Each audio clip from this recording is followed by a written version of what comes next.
पिछले पार्ट में हमने पढ़ा था मृदा कोलोइड्स के गुणों के बारे में। पार्ट 4 में अब पढ़ेंगे हम मृदा कोलोइड्स के प्रकार के बारे में। तो मृदा कोलोइड्स के प्रकार की बात करें तो मृदा कोलोइड्स 2 प्रकार के होते हैं। कौन कौन से प्रकार हैं, इनके वर्गीकरण की बात करें तो सबसे पहले बात कर लेते हैं मृदा कोलोइड्स के प्रकार के। तो कितने प्रकार हैं?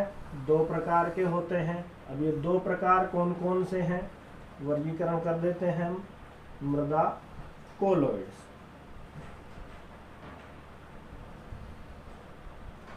2 भागों में बांटा गया है। पहला भाग आता है अकार्बनिक मृदा कोलाइड, यानी कि इनऑर्गेनिक सोइल कोलाइड।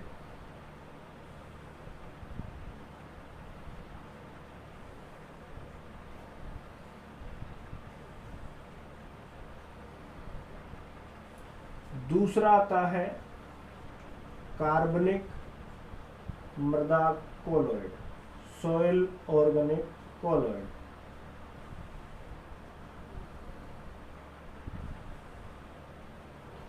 अकार्बनिक जो मृदा कोलोइड है इसको वापस से 2 भागों में वर्गीकृत किया गया है।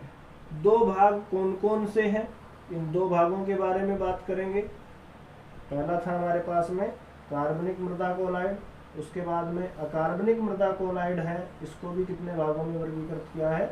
2 भागों में वर्गीकृत किया है। 2 भागों की बात करें तो पहला आता है सिलिकेट क्ले, यानी कि सिलिकेट मृत्तिका, और दूसरा आता है हमारे पास में आयरन व एल्यूमिनियम हाइड्रोक्साइड।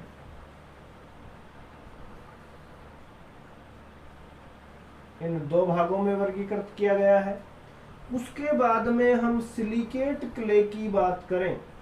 सिलिकेट क्ले को वापस से 3 भागों में वर्गीकृत किया गया है। 3 भाग कौन कौन से हैं?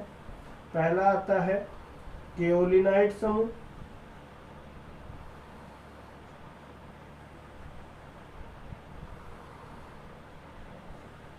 नंबर 2 आता है मांटमोरिलोनाइट समूह,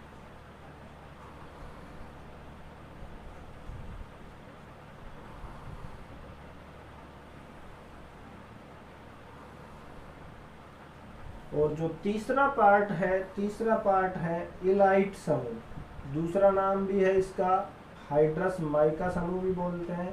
जब इसके बारे में चर्चा करेंगे वहाँ पे उसके दूसरे नाम के बारे में भी हम ज्ञान प्राप्त कर लेंगे।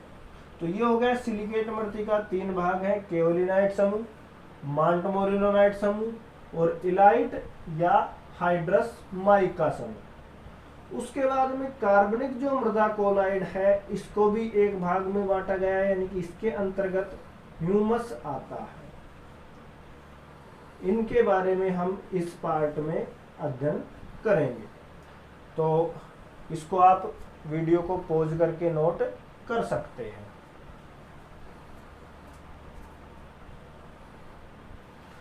इसके बाद हम बात करते हैं, ये हो गया था इनका क्लासिफिकेशन, वर्गीकरण। अब बात करते हैं हम अकार्बनिक मृदा कोलोइड के बारे में। तो अकार्बनिक मृदा कोलोइड क्या है, इसके अंतर्गत क्या क्या आते हैं, इसकी संरचना कैसी है, इसके जितने भी पार्ट्स हैं इन सभी पार्ट्स के बारे में हम अध्ययन करेंगे। तो पहला आता है हमारे पास में अकार्बनिक मृदा कोलाइड या अकार्बनिक कोलाइड।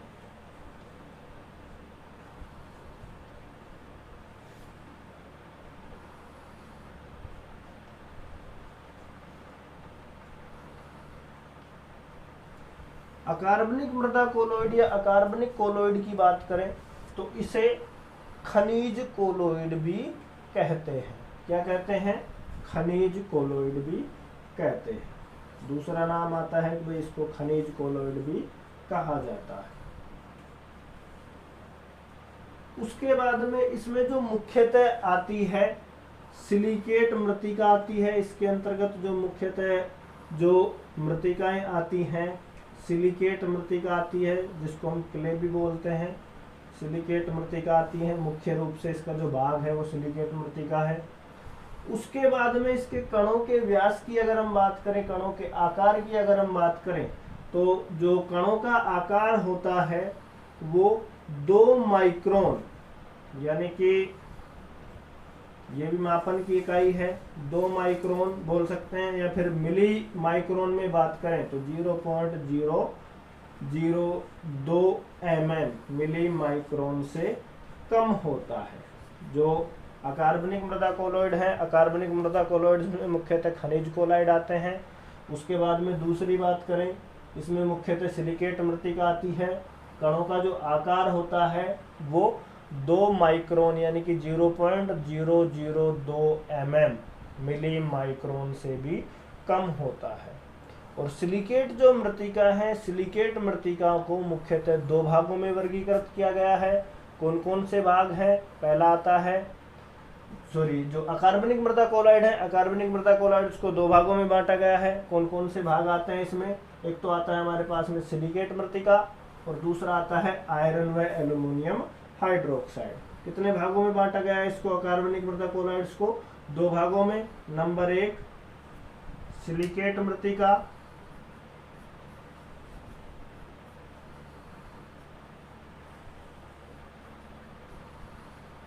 और नंबर 2 आता है आयरन व एल्यूमिनियम हाइड्रोक्साइड। इन 2 भागों में इन्हें वर्गीकृत किया गया है। अब हम बात करते हैं नंबर 1 सिलिकेट मृत्तिका के बारे में। भाई सिलिकेट मृत्तिका क्या है, इसकी संरचना कैसे है, इसका निर्माण कहाँ पे होता है, किस प्रकार के क्षेत्र में होता है, तो उनकी हम इसके अंतर्गत बात करते हैं। तो सबसे पहले आता है हमारे पास में सिलिकेट मृत्तिका।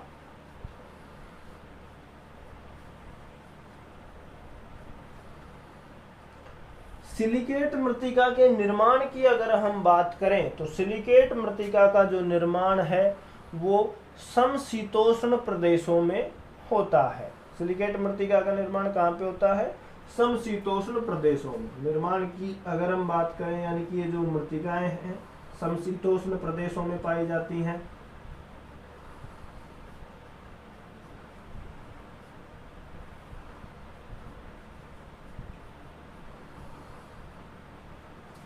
उसके बाद में इसकी संरचना कैसी होती है, तो संरचना के बारे में हम अध्ययन करेंगे। तो संरचना के अंतर्गत इसमें क्या क्या दिखाई देते हैं या फिर किस प्रकार के इसका संगठन होता है उसकी बात करें तो इसमें 2-3 पॉइंट पढ़ेंगे। निम्न प्रकार की संरचना होती है। सबसे पहले बात करेंगे इसके रूप के बारे में, यानी कि शेप के बारे में। उसके बाद में बात करेंगे इसका सतही क्षेत्रफल के बारे में। सतही क्षेत्रफल के बाद में बात करेंगे हम अधिशोषित आयन के बारे में।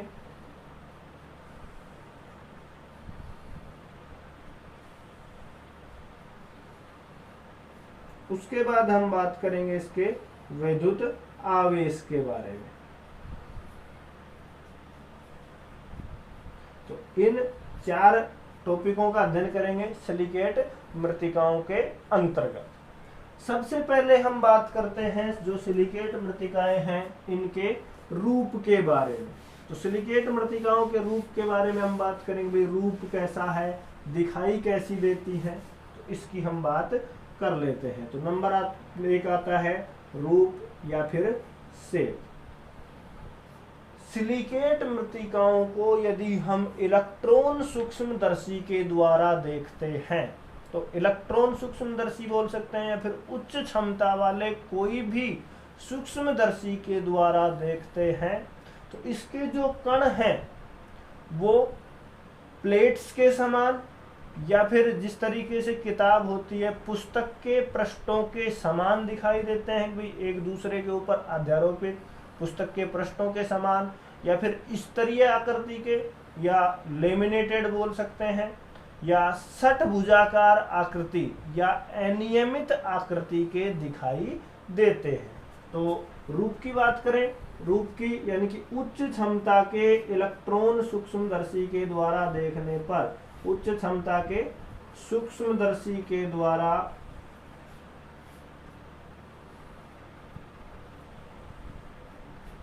देखने पर इसके जो कण हैं वो कैसे दिखाई देते हैं, प्लेट्स के समान,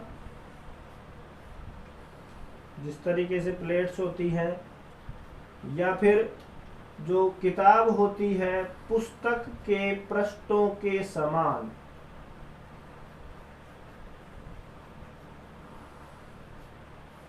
या स्तरीय जिसको लेमिनेटेड बोलते हैं, या षट्भुजाकार,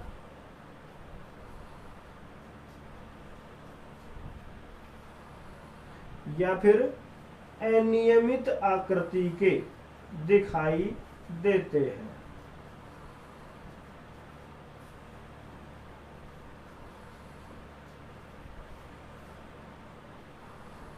ये तो था हमारे पास में सिलिकेट मृत्तिका का रूप। उम्मीद करता हूं सिलिकेट मृत्तिका का रूप आपको समझ में आया होगा।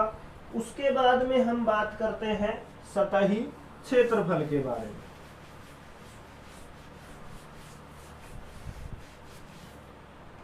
तो नंबर 2 पॉइंट्स आता है हमारे पास में सिलिकेट मृत्तिका का सतही क्षेत्रफल।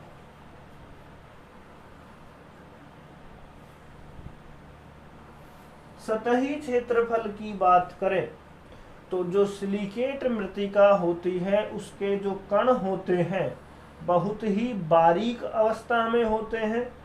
बारीक अवस्था में होने के कारण इसका जो पृष्ठ क्षेत्रफल होता है वो बहुत अधिक होता है। जैसे फॉर एग्जांपल की अगर हम बात करें, जैसे कि भी पृष्ठ क्षेत्रफल क्या है, तो जैसे ये चोक है हमारे पास में कैल्शियम कार्बोनेट, इसके सामने वाले पृष्ठ की बात करें तो जो सामने वाला पृष्ठ है लगभग इतना है। तो ये तो हो गया ठोस अवस्था में। अब इस कण जो ये चोक है या कैल्शियम कार्बोनेट है, इसको हम बहुत बारीक या चूर्णित अवस्था में कर दें, तो चूर्णित अवस्था में कर दें तो इसका जो क्षेत्रफल है यानी कि ये चूर्ण अवस्था में आ जाएगा, बहुत छोटे छोटे कण हो जाएंगे।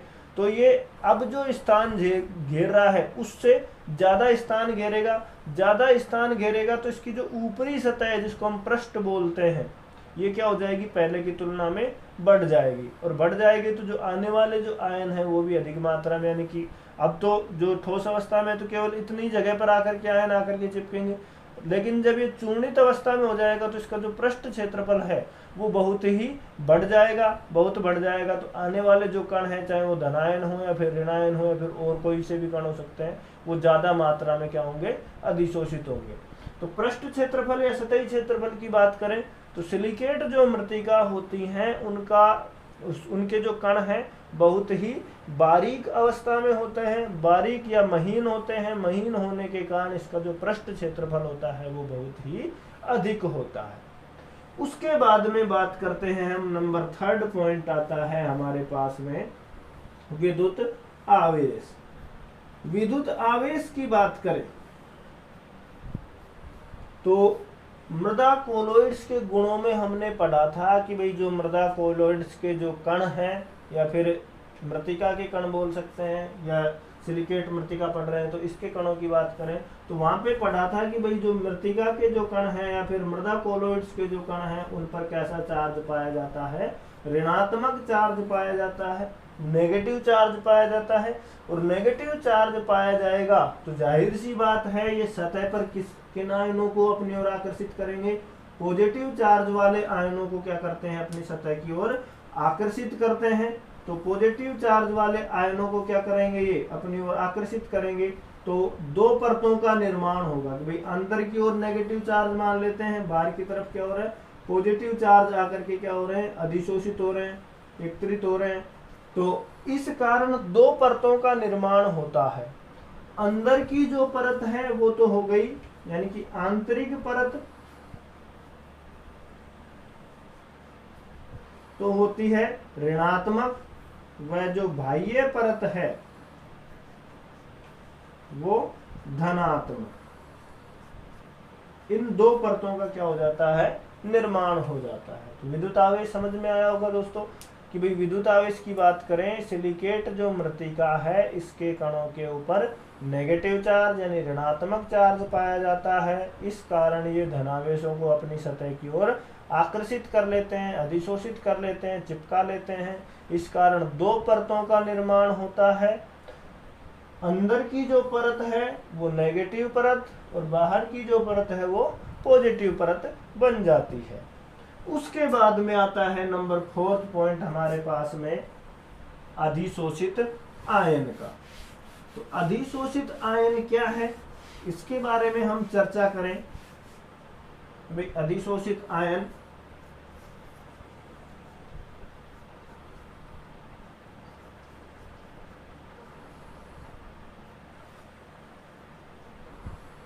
विद्युत आवेश में अभी हमने पढ़ा है कि भाई जो मृतिका के कण हैं, मृतिका के कणों पर कैसा चार्ज पाया जा रहा है, नेगेटिव चार्ज पाया जा रहा है, यानी कि ऋणात्मक चार्ज पाया जा रहा है।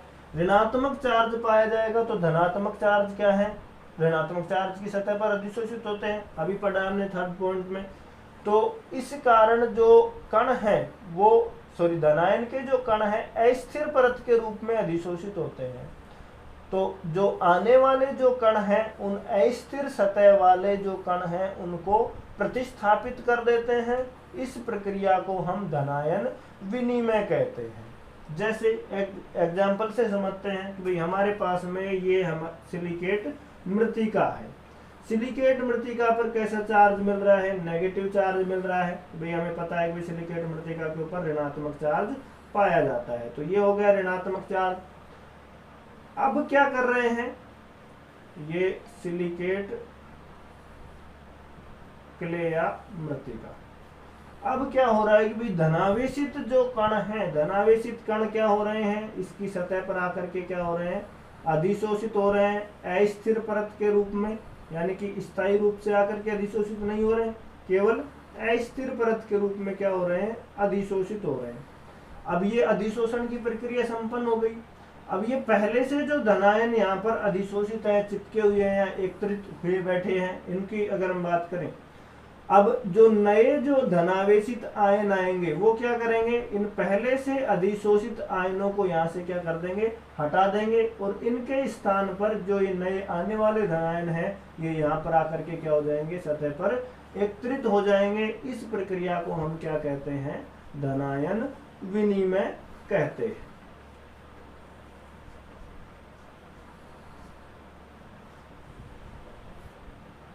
उम्मीद करता हूं आपको अधिशोषित आयन समझ में आया होगा। अधिशोषित आयन में क्या है कि भाई मृतिका की जो सतह है उस पर धनायन अधिशोषित रहते हैं। अधिशोषित रहने के पीछे कारण क्या है कि भाई हम जानते हैं मृतिका के कणों पर नेगेटिव चार्ज पाया जाता है, इसलिए जो अधिशोषित धनायन है आकर्षित होकर के आते हैं, अस्थिर परत के रूप में आकर्षित या सतह पर चिपके हुए रहते हैं। इन अस्थिर परत के रूप में अधिशोषित धनायनों को दूसरे धनायन प्रतिस्थापित कर देते हैं, यानी कि उस जगह से हटा करके खुद जुड़ जाते हैं। इस प्रक्रिया को हम क्या कहते हैं, धनायन विनिमय, यानी कि जो कैटायन एक्सचेंज बोलते हैं, आदान प्रदान बोलते हैं। तो इस पार्ट में हमने क्या पढ़ा, मृदा कोलोइड्स के प्रकार के बारे में पढ़ा कि भाई जो मृदा कोलोइड्स के प्रकार की बात करें, 2 प्रकार होते हैं, अकार्बनिक मृदा कोलोइड्स, कार्बनिक मृदा कोलोइड्स। अकार्बनिक मृदा कोलोइड्स में हमने पढ़ा सिलिकेट मृतिका के बारे में, सिलिकेट मृतिका की संरचना के बारे में 4 पॉइंट्स के बारे में पढ़ा, रूप के बारे में पढ़ा है हमने। उसके बाद में दूसरा आता है सतही क्षेत्रफल, विद्युत आवेश और अधिशोषित आयन। पार्ट 3 में हम पढ़ेंगे जो सिलिकेट मृतिका है उसके संगठन के बारे में और खनिजन के बारे में कि भाई जो सिलिकेट मृतिका है किन किन खनिजों से मिलकर के बनी हुई है और संगठन कैसा है। तो उसके अंतर्गत हम पढ़ेंगे केओलिनाइट समूह के बारे में, मांटमोलिनाइट समूह के बारे में और इलाइट या हाइड्रस माइका समूह के बारे में। धन्यवाद।